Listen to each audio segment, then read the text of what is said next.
Kamusta mga kaibigan? Kilala si Manny Pacquiao bilang pambansang kamao ng Pilipinas at ang kaisa-isang 8th Division World Champion na may 12 major world titles. Si Pacman ay nagmula sa mahirap na buhay noon, ngunit patuloy siyang nagsumikap at kailanman ay hindi sumagi sa isip niya ang pagsuko sa buhay, kaya ngayon ay natamo niya ang tagumpay sa loob at labas ng larangan ng boxing. Noong taong 2015, ang ating pambansang kamao ay tinanghal ng Forbes magazine bilang second highest paid athletes in the world na may total earnings na $160 million or 8 billion pesos. Mula sa mga magagarang koleksyon ng sasakyan, mga naglalakihang mansyon, pati na rin ang kanyang mga yate at chopper. Masasabi talaga natin na si Manny Pacquiao ay inspirasyon sa nakararami. Sa kabila ng pagiging matagumpay niya sa loob at labas ng boxing, ay patuloy pa rin siyang nag-iisip ng paraan upang mapalago ang perang pinaghirapan niya.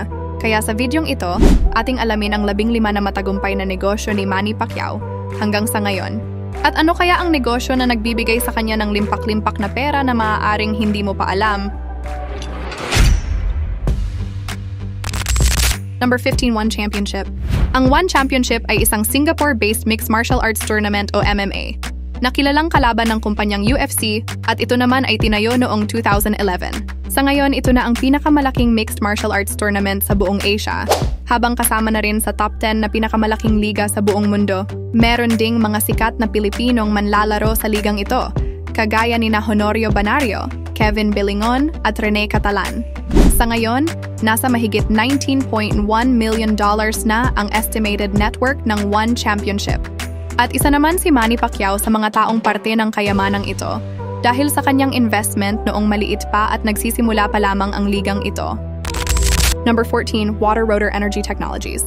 Ang Water Rotor Energy Technologies ay isang kumpanya na itinayo noong year 2011.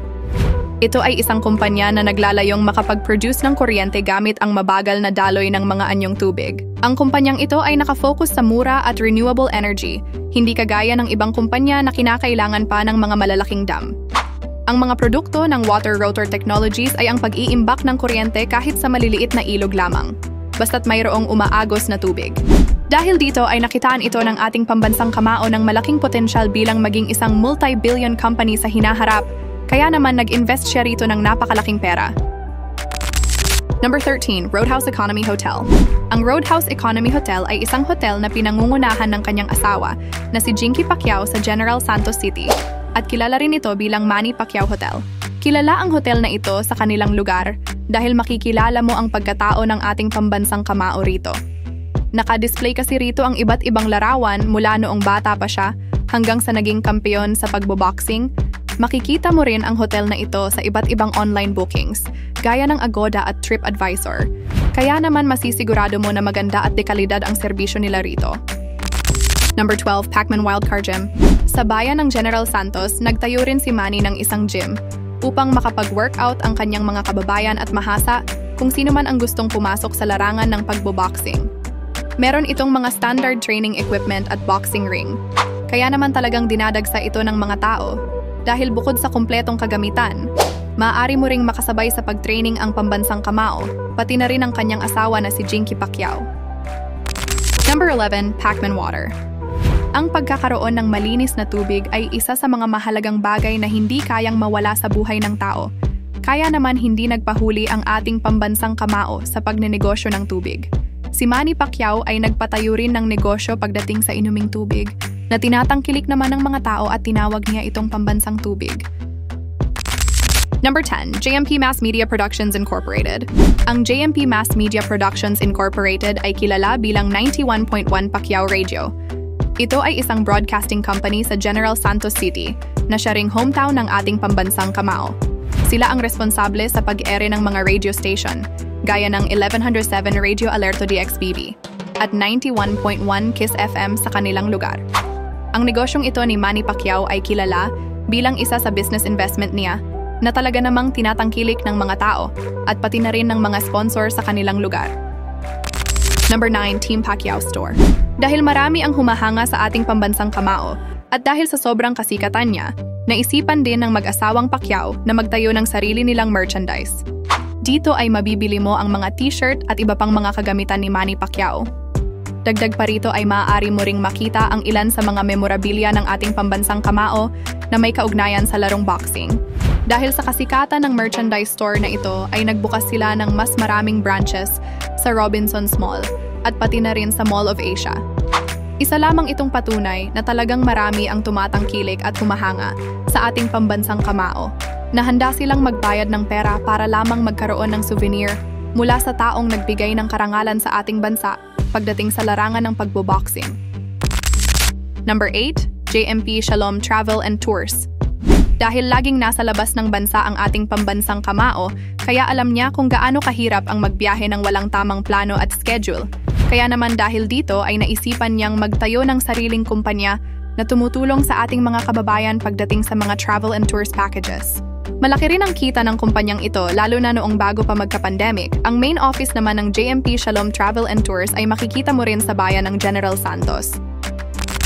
Number 7, G-Token. Ang G-Token ay isang world-class platform para sa mga mobile-based application na laro mula sa Asia. Ang kumpanyang ito ang nag-publish at nag-a-add sa mga laro para marating nito ang interest ng bawat tao sa mundo ng mobile gaming. Sa ngayon, wala pa ring impormasyon sa internet kung magkano nga ba ang kinikita ng mga gumagawa ng mobile games o yung mga game developer sa kumpanyang ito. Ngunit sigurado namang malaki ang pumapasok na pera rito dahil nakuha nito ang atensyon ng ating pambansang kamao at sa panahon iyon ang mobile games ay hindi lamang patok sa mga kabataan kundi pati na rin sa mga may edad na. Number 6, Pacman Beach Resort. Bumili naman ng lupa si Manny Pacquiao sa tabing dagat sa probinsya ng Sarangani upang gawing isang malaking resort. Sa resort na ito ay maaari kang magrenta ng mga cottage or ng mga private rooms.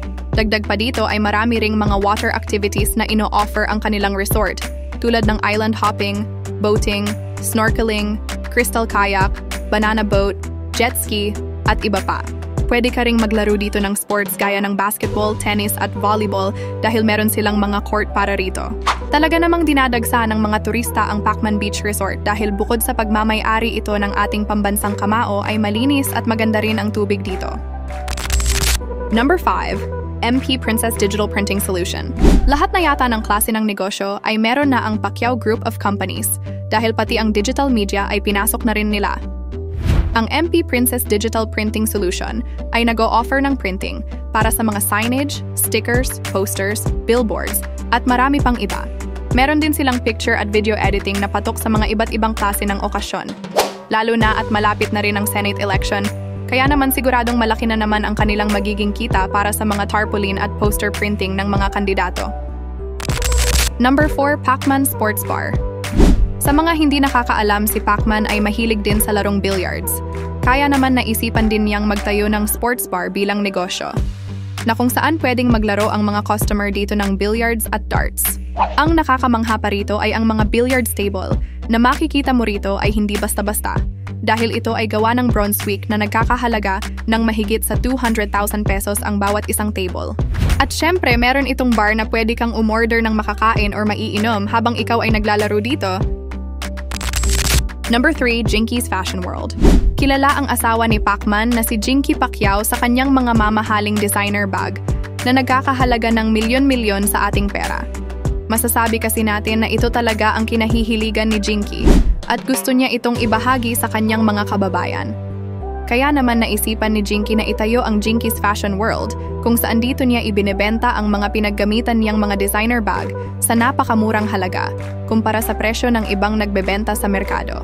Ang negosyong ito ni Jinky ay lumago ng paunti-unti hanggang sa nagbenta na rin siya ng mga pinaggamitan niyang damit at sapatos dito. Hindi nagtagal ay pati na rin ang mga pirmadong damit, laruan at boxing gloves ng ating pambansang kamao ay kanya na ring binebenta. Number 2, Pacman Beach House. Dahil sa pagkahilig ng ating pambansang kamao sa tubig dagat, hindi lamang iisang lupain sa tabing dagat ang kanyang binili, dahil bumili pa siya ulit ng lupa sa Sarangani upang gawin namang beach house. Magkaiba ito sa nauna niyang beach resort, dahil ang beach house na ito ay nasa tabing dagat mismo at pinapalibutan ito ng iba't ibang klaseng mga puno na siyang nagbibigay naman ng kakaibang ocean vibes. Number 1, Revolution Pre-Crafted. Ang kumpanyang Revolution Pre-Crafted ay itinayo noong taong 2017. Ito ay isang kumpanya na gumagawa ng mga bahay sa kakaibang paraan. Karaniwan ay ginagawa nila ang bahay sa ibang lugar, Pagkatapos nun kakalasin nila ito at ipapadala sa mga bumibili para doon i-assemble muli. Ang konseptong ito ay hango sa idea ng isang puzzle, kung saan bubuuin mo ang bahay gamit ang iba't ibang parte na gawa na. Ang mga bahay na ginagawa ng kumpanyang ito ay gumagamit ng dekalidad na materyales, lalo na at kakaiba ang mga disenyo ng kanilang mga bahay na ginagawa. Kaya naman nakitaan ito ng ating pambansang kamao ng potensyal na kumita ng malaki sa hinaharap, dahilan upang mag-invest siya rito ng napakalaking pera. Naniniwala kasi si Manny Pacquiao na ang kumpanyang ito ay maaaring magbenta ng mga bahay, hindi lamang sa ating bansa kundi pati na rin sa buong mundo. Kaibigan, iyan ang 15 negosyo ni Manny Pacquiao. Ano ang masasabi niyo rito? Anong negosyo ba gusto mong itayo? Kung nagustuhan mo ang ating video, baka magustuhan mo rin ito. Salamat!